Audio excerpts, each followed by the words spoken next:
Hello ನಮಸ್ಕಾರ. TV9 ಡಿಜಿಟಲ್ಗೆ ಸ್ವಾಗತ. ನಾನು ಶಕುಂತಲಾ. ಪಡ್ಡೆ ಹುಲಿಯಾಗಿ ಸಿನಿಮಾ ರಂಗಕ್ಕೆ ಎಂಟ್ರಿ ಕೊಟ್ಟು ರಾಣನಾಗಿ ಆರ್ಭಟಿಸಿ ಇದೀಗ ವಿಷ್ಣು ಪ್ರಿಯರಾಗ್ತಿದ್ದಾರೆ ಶ್ರೇಯಸ್ ಅವರು. ಹಾಗಾದ್ರೆ ಯಾವ ಸಿನಿಮಾ ಬಗ್ಗೆ ಮಾತನಾಡ್ತಾ ಇದ್ದೀನೇನೋ ತಿಳ್ಕೊಳ್ಳುವಂತಹ ಕುತೂಹಲ ನಿಮ್ಮೆಲ್ಲರಿಗೂ ಇದೆ ಅಂತ ನನಗೆ ಗೊತ್ತು.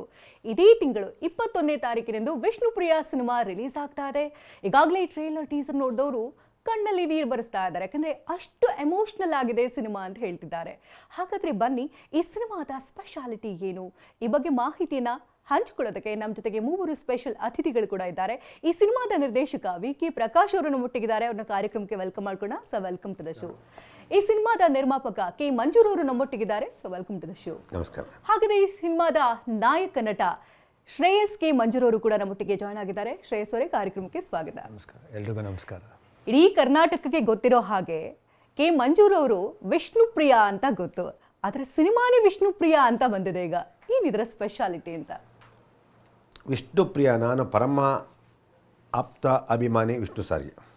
ಅದೇ ಇಡೀ ರಾಜ್ಯಕ್ಕೆ ಗೊತ್ತು, ಹೊರ ರಾಜ್ಯಕ್ಕೆ ಗೊತ್ತು ಕೆ. ಮಂಜೂರ್ ಅಂತ. ಯಾಕೆಂದರೆ ನಾನು ಸಿನಿಮಾಗೆ ಬರೋಕ್ಕಿಂತ ಮುಂಚೆ ವಿಷ್ಣುವರ್ಧನ್ ಫ್ಯಾನ್. ಸಿನಿಮಾ ಬರ್ತೀನಿ ನನಗೆ ಗೊತ್ತಿರಲಿಲ್ಲ. ಸಿನಿಮಾ ಬಂದಮೇಲೆ ಅವ್ರ ಮನೇಲಿ ಜೊತೆಯಲ್ಲಿದ್ದಂತೂ ವರ್ಷಕ್ಕೊಂದು ಸಿನಿಮಾ ನಾನು ಪರ್ಮನೆಂಟ್ ಫಿಕ್ಸು ವಿಷ್ಣು ಸರ್ದು. ಆ ಥರದಲ್ಲಿ ಇದ್ದವು. ನಾನು ಇವತ್ತು ಅವ್ರ ಜೊತೆ ಎಷ್ಟು ವರ್ಷ ಮಾಡಿದೆ ಅಷ್ಟೊಂದು ಸಿನಿಮಾ ಮಾಡಿದ್ದೀನಿ. ಅದಾದಮೇಲೆ ಈಗ 15 ವರ್ಷ ಮಾತ್ರ ಗ್ಯಾಪು, 15 ಸಿನಿಮಾ ಮಿಸ್ಸು. ಇಲ್ಲಾಂದರೆ ವರ್ಷಕ್ಕೊಂದು ಸಿನಿಮಾ ಅವ್ರ ಜೊತೆ ನಾನು ಸದಾ ಸಿನಿಮಾಗಳು ಮಾಡ್ತಿದ್ದೆ. ಅಂದರೆ ವ್ಯಾವಹಾರಿಕವಾಗಿ ಎಷ್ಟಿರ್ಬೇಕಾಗ್ತದೆ ವಿಶ್ವಾಸ ಅಂದ್ರೆ ನನ್ನನ್ನು ಮನೆ ಮಗನ ಥರ ತಮ್ಮನ ಥರ ಅಷ್ಟಲಿಂದ ನೋಡ್ಕೊತೀನಿ ನಮ್ಮ ವಿಷ್ಣು ಸರ್. ಆ ವಿಷಯದಲ್ಲಿ ವಿಷ್ಣುಪ್ರಿಯ. ಈ ಪಿಕ್ಚರ್ಗೆ ವಿಷ್ಣುಪ್ರಿಯ ಅಂತ ಯಾಕೆ ಟೈಟ್ಲ್ ಇಟ್ಟೆ ಅಂದರೆ, ಇದು ಒಂದು ನೈಜ ಘಟನೆ ಆದಂಥ ಕತೆ. ನಾವು ನನ್ನ ಮಗನ ಫಸ್ಟ್ ಟೈಮ್ ನಮ್ಮ ಬ್ಯಾನರ್ ಲಾಂಚ್ ಮಾಡಬೇಕು ಅಂತ ನಾನು. ಆವಾಗ ನಮ್ಮ ಸ್ನೇಹಿತರಾದ ರಮೇಶ್ ರೆಡ್ಡಿಯವರು ಯಾವ ಕಾರಣಕ್ಕೂ ನಾನೇ ಮಾಡ್ತೀನಿ ಸರ್ ನಿಮ್ಮ ಮಗನ್ನ ನಾನು ಮಾಡಲ್ಲ ಅಂತ ಅವ್ರು ಹೇಳಿದ್ರು. ಅವ್ರು ಹಂಗಂದಾಗ ಸರಿ ರಮೇಶ್ ರೆಡ್ಡಿಯವರು ಸರಿ ಮಾಡಿದಾಗ ಸರ್ ಅವ್ರು ಮಾಡೋದು. ಎರಡನೇದು ನಮ್ಮ ಸ್ನೇಹಿತರು ಯಾರು ಬಳ್ಳಾರಿಯವ್ರು ಮಾಡೋದು. ಮೂರನೇ ಪಿಕ್ಚರ್ ಮಾಡಿದಾಗ ನಾನು ಕಾದಂಬರಿ ಆಧಾರಿತ ಚಿತ್ರ ಬಂಧನ, ನೀ ಬರೆದ ಕಾದಂಬರಿ, ಈ ಥರ ಕಾದಂಬರಿ ಆಧಾರಿತ ಚಿತ್ರ ಮಾಡೋಂತ ಅನ್ನೋದು ಕೊಟ್ಟೆ. ಒಳ್ಳೆಯ ಯಾವ್ದಾದ್ರು ಕಾದಂಬರಿ ಚಿತ್ರಗಳಿದ್ರೆ ಕತೆಗಳಿದ್ರೆ ಕೊಡಿ ಅಂತ. ಆದರೆ ಒಂದು 50 ಕತೆ ಬಂತು, 50ರಿಂದ 53 ಕತೆ ಬಂತು. ಆದರೆ ಒಂದಷ್ಟು ಸ್ನೇಹಿತರು, ಉದ್ಯಮದ ಮಿತ್ರರು, ಪತ್ರಕರ್ತ ಮಿತ್ರರು ಡಿಸ್ಕಷನ್ ಮಾಡಿದೆ. ಆದರೆ ಒಂದು 7-8 ಸೆಲೆಕ್ಟ್ ಆಯಿತು. ಆ ಇಂಟ್ರಲ್ಲಿ ಸೆಲೆಕ್ಟ್ ಬೇರೆ ಯಾವುದು ಮಾಡ್ಕೋಬೇಕು ಅಂದ್ಕೊಂಡು ಆಮೇಲೆ ಅದರಲ್ಲಿ ಒಂದು 2 ಆಯಿತು. ಎರಡರಲ್ಲಿ 2 ಕತೆ ಹೇಳಿದ್ರು. ಒಂದು ಕತೆ ವಿಭಿನ್ನವಾಗಿತ್ತು. ಇದು ತುಂಬ ಮನಸ್ಸಿಗೆ ನಾಟುವಂಥ ಸಿನಿಮಾ ಆಗಿತ್ತು. ಏನೋ ಇದೊಂಥರ ಏನೋ ಸ್ಪೆಷಲ್ ಆಯ್ತಲ್ಲ ನೋಡಿದು ಇನ್ನೊಂದು ಸತಿ ಕೇಳಿದಾಗ ಇದು ಫೀಲ್ ಆಗುತ್ತೆ. ಒಂದು ಏಕತುಜೆಕೆಲಿ, ಒಂದು ಮರೋ ಚರಿತ್ರ, ಒಂದು ಚೆಲುವಿನ ಚಿತ್ತಾರ, ಒಂದು ಈ ಥರ ಸಿನಿಮಾಗಳು ಮನಸ್ಸಿಗೆ ನಾಟುತ್ತೆ. ಈ ಲೈನ್ ಎಳೆಯುತ್ತೆ. ಆಮೇಲೆ ದಿಲ್ವಾಲೆ ದುಲೇಲೆ ಜಂಗಿ, ಪ್ರೀತಿನದೇನು, ತಂದೆ ತಾಯಿ ಮಕ್ಕಳು ಯಾವ ರೀತಿ ಇರ್ತಾರೆ, ಯಾವ ರೀತಿ ಸಿನಿಮಾನ ಪ್ರೇಮಿಗಳು ತಂದೆ ತಾಯಿ ಅವ್ರ ಏಜ್ ಬಂದಾಗ ತಂದೆ ತಾಯಿ ಮುಖ್ಯನ ಪ್ರೇಮಿಗಳು ಮುಖ್ಯನ ಅಂತ ಒಂದು 90s ಲವ್ ಸ್ಟೋರಿ ಕೇಳಿದಾಗ ಒಂದು ಸಿಂಧುಶ್ರೀ ಅಂತ ಒಂದು ಉತ್ತರ ಕರ್ನಾಟಕದ ಹುಡುಗಿ ಕತೆ ಕೊಟ್ಟರು. ನಾನು ಹೇಳಿದೆ, ನೀನು ಹೇಳಿದೆ ನಾವು ಸಿನಿಮಾ ಮಾಡೋಕ್ಕಲ್ಲ, ನಾವು ಅದನ್ನು ತೊಗೊಳ್ತೀವಿ, ನಮ್ಗೆ ಎಷ್ಟು ಬೇಕು ಅದನ್ನು ಲೈನ್ ಇಟ್ಕೊಂಡು ನಾವು ಚೇಂಜ್ ಮಾಡ್ಕೊಂಡು ಸಿನಿಮಾ ಮಟ್ಟಿಗೆ ಸರ್ ತೊಂದರೆ ಇಲ್ಲಂದರು. ಅವಳಿಗೆ ಏನೋ ಒಂದು ಅಮೌಂಟ್ ಕೊಟ್ಬಿಟ್ಟು ಇಬ್ಬರಾಡ್ತಾ ರೈಟ್ಸ್ ತೊಗೊಂಡಾದ್ಮೇಲೆ ಸಿನಿಮಾ ಮಾಡಿದು. ಈ ಸಿನಿಮಾನ ಒಟ್ಟಾರೆ ಒಂದು ವಿಷ್ಣುಪ್ರಿಯ ಕತೆ ಕೇಳಿದಾಗ ನಮ್ಗೆ ಏನು ತಿಕ್ಕಿ ಈ ಸಿನಿಮಾನ ಯಾರು ಮಾಡಬೇಕು ಅಂತ ಒಂದು ಚಾಲೆಂಜ್ ಬಂತು. ಸುಮಾರು ನನ್ನಲ್ಲಿ ಸುಮಾರು ನಿರ್ದೇಶಕರಿದ್ದಾರೆ. ಒಳ್ಳೆ ನಿರ್ದೇಶಕರು, ದೊಡ್ಡ ದೊಡ್ಡ ನಿರ್ದೇಶಕರು ಹೊಸಬರಿಗೆ ಮಾರಕ್ಕೆ ಬರಲ್ಲ. ಯಾಕಂದರೆ ಭಯ ಅವರಿಗೆ. ಹೊಸಬ್ರಿಗೆ ಗೆಲ್ಲಿಸ್ಬೇಕು, ಇಲ್ಲಾಂದರೆ ಕಷ್ಟ ಆಗುತ್ತೆ, ನಾಳೆ ನಮ್ಮ ಮಾರ್ಕೆಟ್ ಕುಸ್ತೋಗ್ಬಿಡ್ತದೆ. ಅರ್ಧ ನಿರ್ದೇಶಕರ ಭಯ.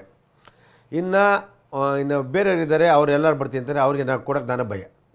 ಸರಿ, ನಾನು ಇದಕ್ಕೆ ಈ ಸಿನಿಮಾನ ಯಾರ ಕೈಲಿ ಮಾಡಿದ್ರೆ ಚಂದ ಅಂತ ಯೋಚನೆ ಮಾಡಿದಾಗ ಇಡೀ ಎಲ್ಲ ರಾಜ್ಯದವರು ಮಲಯಾಳಿ ಸಿನಿಮಾ ತುಂಬ ಚೆನ್ನಾಗಿ ಬರ್ತಾಯಿದೆ, ಕಂಟೆಂಟ್ ಓರಿಯೆಂಟೆಡ್, ಒಳ್ಳೆಯ ಡೈರೆಕ್ಟರ್ಗಳಿದ್ದಾರೆ, ಆ ಥರ ಎಲ್ಲ ಇಡೀ ಇಂಡಸ್ಟ್ರಿ ಬಂದಿದೆ. ಸರ್, ನಾನು ಮಲಯಾಳಿ ಯಾರು ಈ ಫ್ಯಾಮಿಲಿ ಡ್ರಾಮಾ, ಈ love story, who is the best director ಕೆಲಸ ಮಾಡೋಂಥದ್ದು ಅಂದಾಗ ಒಂದು 5-6 ಜನ ಸೆಲೆಕ್ಟ್ ಬಂತು. ಅದರಲ್ಲಿ 3-4 ಜನ ಆಕ್ಷನ್ ಡೈರೆಕ್ಟ್ರು. ಈ ಲವ್ವೆಲ್ಲ ಆ್ಯಕ್ಟ್ ವಿ ಕೆ ಪ್ರಕಾಶ್ ಬಂತು. I met V K Prakash sir ಈ ಥರ ಒಂದು ಸಿನಿಮಾ ಇದೆ sir, I am also very interested in Kannada. ನಾನು ಕನ್ನಡ ಮಾಡೋಕ್ಕೆ ತುಂಬ ಇಂಟ್ರೆಸ್ಟು ಸರ್, ಮಾಡ್ತೀನಿ ಸರ್. ಅದು ಸರ್ ನಿಮ್ಮದು ಅಲ್ಲಿ ಮಲಯಾಳಿ ರೇಟೆಲ್ಲ ಕೊಡ sir, I want to do movie, that's all, no problem, go ahead ಅದು. ಸರಿ, ಆದ ಕತೆ ಎಲ್ಲ ಡಿಸ್ಕಷನ್ ಆದಾಗ ಇದಕ್ಕೆ ಯಾರು ಹೀರೋಯಿನ್ ಹಾಕಬೇಕು ಅಂತ ಆ ಫೀಲ್ ಬೇಕು. ಒಂದು ಹೀರೋಯಿನು ಎಷ್ಟು ಸಿನಿಮಾ ನೋಡಿದಾಗ ಗೊತ್ತಾ ಹುಡುಗಿ ಕರೆಕ್ಟಾಗಿ ಸೆಲೆಕ್ಟ್ ಮಾಡಿದ್ದಾರೆ ಅಂದರೆ ಅದರವಾಗ ಪ್ರಿಯ ವಾರಿಯರ್ ಆಲ್ರೆಡಿ ಕಣ್ಣು ಹೊಡೆದು ಇಡೀ ದೇಶನೇ ಕಣ್ಣು ಹೊಡ್ಸ್ಕೊತಾ ಇತ್ತು. ಆವಾಗ ನಾವು ಯೋಚನೆ ಮಾಡಿದ್ವಿ, ಹುಡುಗಿ ಚೆನ್ನಾಗಿರುತ್ತಲ್ವ ಅಂತ ಪ್ರಕಾಶ್ ಸರ್ ಮಾಡೋಣ ಓದೋ ಮಾತಾಡ್ದು. ಅವರು ಪ್ರಕಾಶ್ ಕತೆ ಹೇಳಿದ ತಕ್ಷಣ ಇಂಟ್ರೆಸ್ಟೆಡ್ ಓಕೆ ಅಂದರು.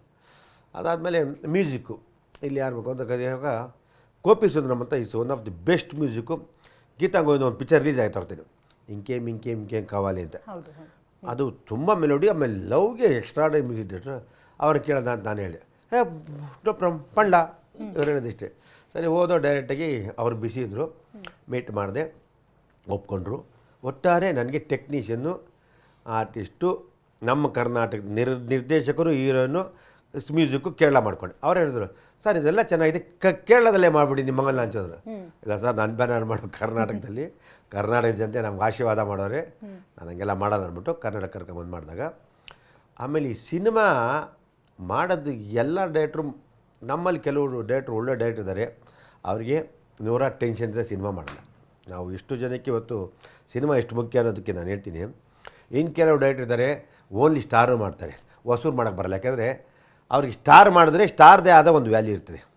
ಸ್ಟಾರ್ದೇ ಆದ, ಈಗ ಯಾವುದು ಮಾರುಕಟ್ಟೆಲಿರೋ ಯಾರೇ ಮಾಡಲಿ, ಹೊಸ ಡೈರೆಕ್ಟ್ರ್ ಬೇಕು. ಹೊಸ ಡೈರೆಕ್ಟ್ರ್ ಇಟ್ಕೊಟ್ರು ಆ ಸಿನಿಮಾ ಒಂದು ರೇಂಜ್ ವ್ಯಾಪಾರ ಆಗುತ್ತೆ. ಹಳೆ ಡೈರೆಕ್ಟ್ರ್ ಕೊಟ್ಟರೆ ಅದಕ್ಕಿಂತ ಒಂಚೂರು ಚೆನ್ನಾಗಿ ಇದಾಗ್ಬಿಟ್ಬಿಟ್ರೆ ಸಿನಿಮಾ ಚೆನ್ನಾಗಿದೆ ಎತ್ಕೊಂಡು ಹೋಗ್ತಿಲ್ಲ, ಮೈನಿದೆ ಅವ್ರದ್ದೇನೋ ಒಂದು ಸೆಟಪ್ ಆಗುತ್ತೆ. ಅದಕ್ಕೆ ಹಳೆ ಡೈರೆಕ್ಟ್ರು ಭಯ ಬೀಳ್ತಾರೆ ಹೊಸ ಹುಡುಗರು ಮಾಡೋಕ್ಕೆ. ನಾನು ಅದೇ ಮೊನ್ನೆ ಹೇಳಿದೆ, ನೀವೆಲ್ಲ ಹಳೆ ಡೈರೆಕ್ಟ್ರುಗಳು ಹೊಸ ಹುಡುಗ ಸಿನಿಮಾ ಮಾಡಿ. ನಾನು ಮೊನ್ನೆನೂ ಮನವಿ ಮಾಡಿದ್ದೆ ಎಲ್ಲ ನಮಗೆ ಹಳೆ ಹೀರೋಗಳಿಗೆ, ನೀವು ಹಳೆ ಡೈರೆಕ್ಟ್ರುಗಳು ಕೊಡಬೇಡಿ ಡೇಟು, ಹೊಸ ಹುಡುಗ ಪ್ರೋತ್ಸಾಹ ಕೊಡಿ. ಹೊಸ ಹುಡುಗ ನೀವು ಮಾಡ್ಕೊಂಬನ್ನಿ, ನಾವು ಮಾಡ್ತೀವಿ ಅಂತ. ಹೊಸ ಡೈರೆಕ್ಟ್ರುಗಳು ನೀವು ಕೊಡಿ ಅಂತ ಹೇಳಿದ್ದೀನಿ. ಯಾಕೆಂದರೆ ಚಿತ್ರರಂಗ ಬೆಳಿಬೇಕು, ನಮ್ಮ ಭಾಷೆ ಉಳಿಬೇಕು. ಇವತ್ತು ಚಿತ್ರರಂಗ ಅನ್ನೋದು ಆರ್ಡಿನರಿ ಇಲ್ಲ. ನಮ್ಮ ಭಾಷೆ ಪುರಾತನ ಕಾಲದಿಂದ ಕನ್ನಡ ಅವತ್ತಿಂದ ಡಾಕ್ಟರ್ ರಾಜ್ಕುಮಾರ್, ಪುಟ್ಟಣ್ಣಕರು, ವಿಷ್ಣುವರ್ಧನ್ ಸರ್, ರಂಗನಾಗು ಇವೆಲ್ಲ ಕನಸ್ಕೊಂಡಂಥ ಚಿತ್ರರಂಗ ಉಳಿಬೇಕು ಅಂದಾಗ ನಾನು ಅದೇ ಹೇಳಿದೆ. ಅವಾಗ ಪ್ರಕಾಶ್ ಅವ್ರಿಗೆ ಖುಷಿ ಆಯಿತು. ಈ ಸಿನಿಮಾ ವಿಷ್ಣುಪ್ರಿಯ ಯಾಕಿಟ್ಟೆ ಅಂತ ನೀವು ಕೇಳಿದ್ದಕ್ಕೆ, ಇದರಲ್ಲಿ ಹೆಣ್ಣಿಗೆ ಭಾರಿ ಗೌರವ ಮಹತ್ವ ಇದೆ. ಹೆಣ್ಣನ್ನು ಪೂಜಿಸೋ ನಮ್ಮ ಈ ಜನ, ನಮ್ಮ ನಾಡು, ಇದು ಈ ಮಣ್ಣು ಹೆಣ್ಣಿಗೆ ಗೌರವ ಕೊಡೋದು ನಮ್ಮ ವಿಷ್ಣು ಸರ್ ತುಂಬ ಗೌರವ ಕೊಡೋದು. ಅದಕ್ಕೆ ಆ ಹೀರೋಗೆ ವಿಷ್ಣು ಅಂತಿತ್ತು. ಪ್ರಿಯ ಅನ್ನೋದು ಆ ಒಗ್ದಿಗೆ ಹೆಸರು ಪ್ರಿಯ ಇತ್ತು. ಲಕ್ಷ್ಮಿಗೆ ಪ್ರಿಯವಾದಳ ವಿಷ್ಣು, ನಮ್ಮ ಪಕ್ಕದ ರಾಜದೊಡಿಗೆ ವಿಷ್ಣು ಪ್ರಿಯ ಅಂತ, ಅದಕ್ಕೆ ಆ ಟೈಟ್ ಇಟ್ಟೆ. ಟೋಟಲಿ ಒಂದು ಲವ್ ಸ್ಟೋರಿನ 10 ಕಟ್ಟಕ್ಕೆ ಡೈರೆಕ್ಟ್ರಿಗೆ ಸ್ಕ್ರಿಪ್ಟ್ ಕೊಟ್ಟೆ, ತೆಗೆದುಕೊಟ್ಟಿದ್ದಾರೆ. ಓಕೆ ಪ್ರಕಾಶ್ ಅವರೇ, ಈಗಷ್ಟೇ ಮಂಜು ಸರ್ ಹೇಳ್ತಾ ಇದ್ರು ಮಲಯಾಳಂ ಮೂವೀಸ್ ತುಂಬ ಜನ ನೋಡ್ತಾರೆ ಅಂತಿದ್ರು. ಸೊ ನಾವ್ಯಾಕೆ ಮಲಯಾಳಂ ಮೂವಿನ ಫಸ್ಟ್ ನೋಡೋದು, ನಮ್ಮ ಭಾಷೆಗೆ ಡೈರೆಕ್ಟರ್ನೇ ಕರೆಸ್ಬಿಡ್ತೀನಿ ಅಂತ ನಿಮ್ಮನ್ನು ಕರೆಸಿದ್ದಾರೆ. ಎಷ್ಟು ಖುಷಿ ಅನಿಸ್ತಾ ಇದೆ. ಈಗಾಗಲೇ ಒಂದು 5 ಕನ್ನಡ ಸಿನಿಮಾ ಮಾಡಿದ್ದೀರಾ, ಇದು 2ನೇ ಮೂವಿ, ಹೇಗೆ ಅನಿಸ್ತಾ ಇದೆ? Basically, I stay here for 37 years in Bangalore. So, and I'm very close to Kannada because I'm from theatre, School of Drama. So, Kannada is to be very high in theatre culture. So, I used to have a very liking towards this language.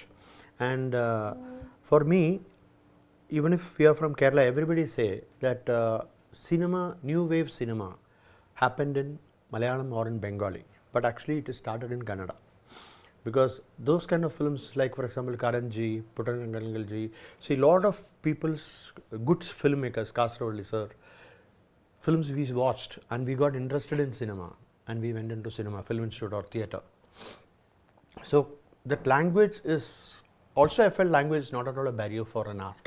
How? Because art is beyond language. So coming to Vishnupriya, Manju sir I know before, but not as a producer. But I should say that I worked with some 30 producers, 30 films I've done. One of the best passionate producer. It's not on how you spend money, how sensibly you spend money. How? A producer is valued like that, and the kind of support what he gives to a director. It's so brilliant. I always tell him in every this thing, I say Manju sir is the best producer ever I've worked with. I must say that. And Shreyas as a person, as an actor, I've seen his Padevali and then I met him. Then I spoke about all this, we discussed about the film. And first thing I told him is, you are a very likable person, very next house person. So I told him, you should do those kind of characters. And I must say, he worked so hard on the film. Like he and Priya, we conducted a 10 days workshop before shooting. So yesterday Sudeep sir was telling that there is a beautiful chemistry between them. I could see that on the trailer. So I said, because they did work hard for it, because we conducted a workshop, 10 days they worked together. So it was so nice experience for me to Vishnupriya, and I personally feel, for me or for Manju sir and all, we are doing lot of films, okay, we are continuously doing, but my vision, my prayer is only for this boy. He's like my son. So he should get it a high kind of value in this film is what my prayers are for. And he has done his work hard, and film, in my opinion, it has come out as a beautiful love story.